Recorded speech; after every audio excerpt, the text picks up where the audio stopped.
For Thai Telecom's revenue opportunity lies with network investments and data growth. A national consumer survey by Citi Research highlighted 5 main findings. One is that consumers are willing to pay more for better network quality and speeds. Secondly, subscribers are willing to pay extra for data services. And thirdly, 3G migration won't be a problem over the next 2 years given adequate demand. 4. Risk of data voice to SMS revenue cannibalization is low. 5th, AIS is the operator of choice based on consumer preferences, followed by DTAC, then True.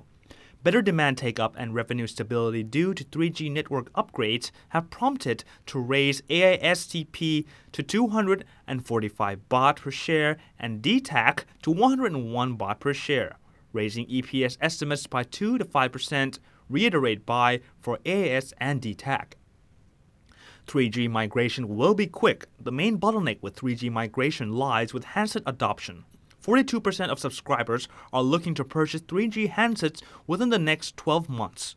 That, as well as 37% are undecided. At the same time, 89% of respondents have shown willingness to spend about 300 baht or more to buy a new phone. Thus, 3G handset affordability should not be an issue. 76% of respondents typically replace their handsets within a 2-year period. This indicates that post-3G licensing, user migration to 3G bandwidth should not be a major problem. In addition, 84% plan to migrate to 3G networks within 1 to 2 years.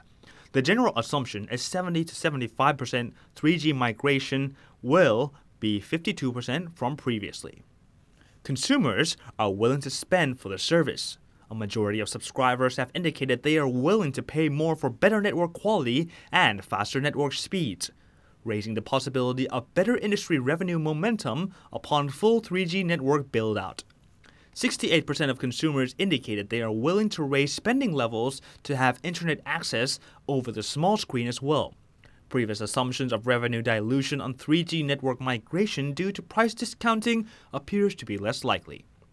AIS is viewed by consumers as having superior 2G quality and coverage, as well as superior 3G coverage. As a result, most consumers prefer AIS as these factors rank highly for consumers in selecting their operator. However, DTAC remains the preferred pick among Thai telecoms given its deep valuation discount versus AIS and similar yield potential.